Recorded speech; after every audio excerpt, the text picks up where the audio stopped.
To remain submerged in Gunatit Bhav mah rehta thava.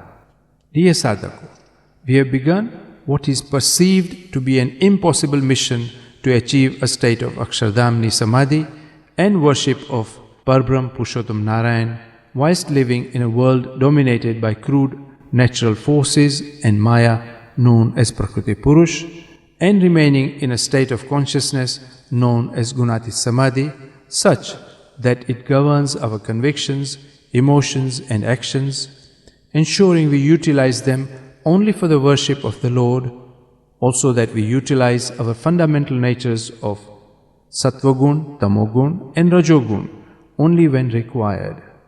In order to attain such a Samadhi, we have begun this sadhana by the grace of Yogiji Maharaj. It was Yogiji Maharaj's mission to establish a superhuman race whose whole lives would be controlled and safeguarded by the power of God. This is known as Mahamanav Brahmaniyantrit Samaj. We have been honored to be made a member of such a Samaj.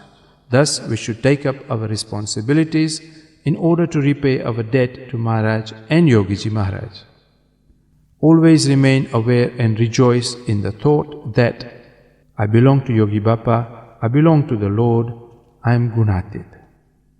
All the souls of this world and beyond are inanimate and inert, whereas I have been blessed by the Sabandh of Maharaj and my body and soul are full of vitality and life. We are on the path of achieving purification of our souls. We have been selected by our Guru Hari, who will only relent when such purification has been achieved and we have attained the state of Gunatit Bhav. That is his solemn vow according to the last sermon in chapter 1 of the Swamini Vato. Thus, we should live each and every moment with total awareness and vigilance of our responsibilities. Bappa used to say, Jeni pase hoy jokham, jarvu jatan karine.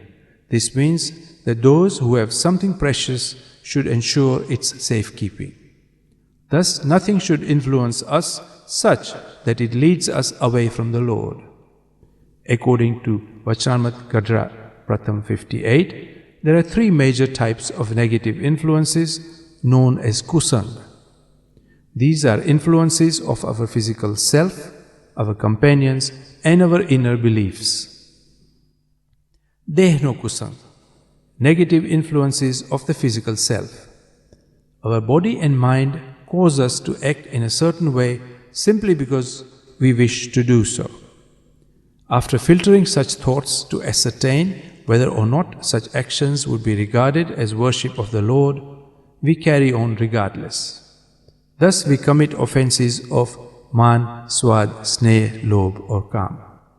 To participate in thoughts which hinder our worship and devotion towards the Lord and to not disregard them is dehno kusang.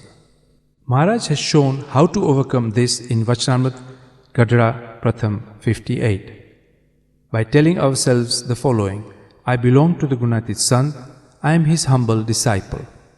Thus, how can I submit to such negative thoughts, let alone act upon them? If I succumb to negative influences and act on them, then how will I be able to face my Guru? In this way, we should fight off the demons of the mind and remain alert.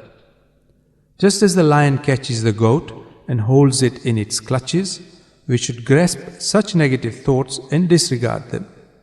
Thus, discard such thoughts by convincing ourselves that such behavior is not befitting until such thoughts are never evoked again.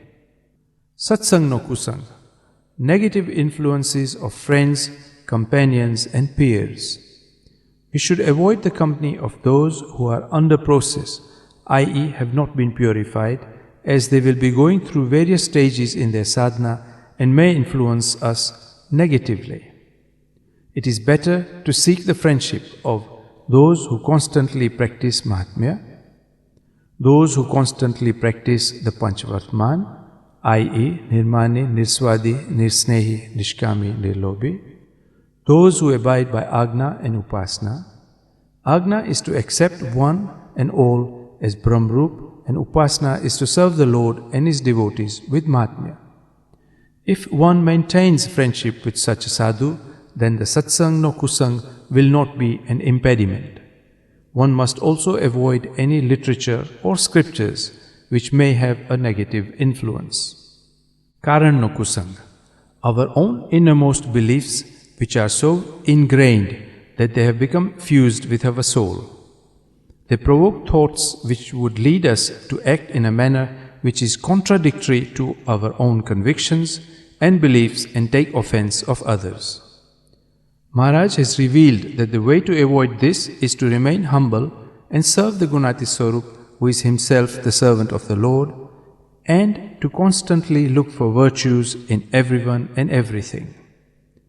As the degree of observing the virtues increases, so does the purification of our innermost beliefs.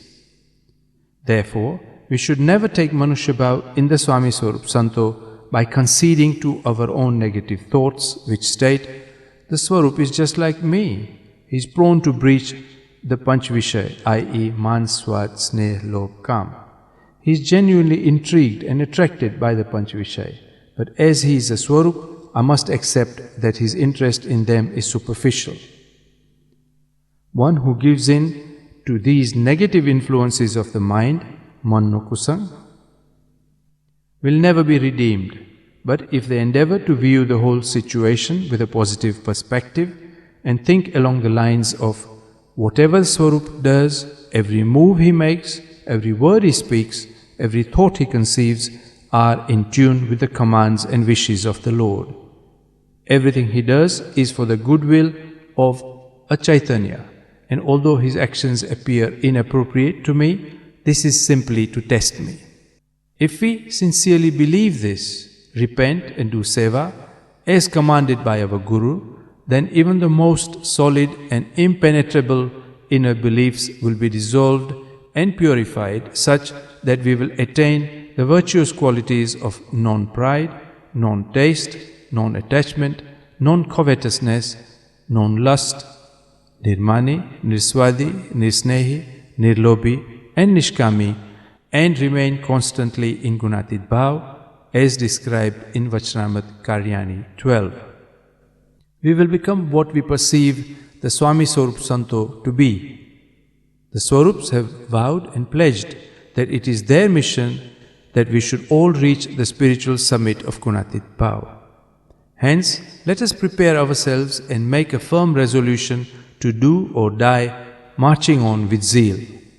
When thoughts arise which do not lend themselves to enhance our service and devotion to the Lord, then they should be discarded immediately, telling ourselves, wicked thoughts, you will destroy all that I have strived to achieve. Thus, considering these thoughts as an enemy, we should discard them and only conceive thoughts which are in tune with the Lord's commands and wishes, and entertain them with the whole body, mind and soul. Gradually we will gain strength, and whilst remaining immersed in Maya, we will not be overpowered by it. In this way, you will acquire the power, capacity and energy of a Mahamanav living submerged in Akshardham, whilst living in the midst of Maya. Gnan Samadhi in the conscious alert state. Jagrat Dhamma Gnan Samadhi. If we were to attain a supreme state of consciousness, whereby we intrinsically held the virtuous qualities of non-pride, non-taste, non-attachment, non-covetousness, non-lust, Nirmani, Nirswadi, Nirsnehi, Nirlobhi, Nishkami, then we would be in a constant state of communion with God as stated in the Vachnamat Gadara Antya Satyavis. 27. Therefore, we have been highly fortunate in discovering and recognizing the Supreme Lord and should endeavor to acquire the virtues mentioned above. Pride, Man. We should seek out the virtues of all devotees who we may meet face to face and even those whom we think about or happen to remember. If we constantly practice pondering over their virtues and singing their praises, then we attain the quality of non-pride. Covetous, Lobh. The mode of avarice or covetousness in our lives that is acceptable is the passion to assist and provide help to the Lord's devotees. Do whatever is required to aid them and facilitate their needs. Give them whatever they ask for. Do this with the sole intention of pleasing the Lord. In return, you will be granted the virtue of non-covetousness. Non-taste, nirswadi. Our only desire should be for the attainment of the Lord. If we eat, drink, etc. for the sole purposes of nourishing our physical body so that it will have the required energy and strength to perform the Lord's service, then we will become nirswadi. We should not devour food because we love its taste, but because it serves a purpose and the Lord would be pleased that we are consuming it. Non-lust, nishkami. We should only have one inspiration, one desire and one passion. That should be to achieve the status whereby the Lord will be contented and pleased with us. Thus everything we do, our convictions and beliefs, our feelings, our emotions and our actions should be in tune with the Lord's wishes and commands. Non-attachment, nirsnehi. Any feelings of attachment should be for the Lord alone. The fondness, affection and devotion towards anyone should only be felt because they are the Lord's devotees. Ego, aham.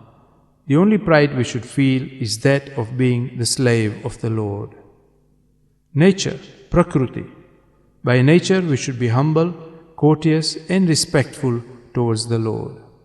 Our own characteristics, swabhav. Our aspiration should be to serve the Lord and do whatever is necessary for His worship.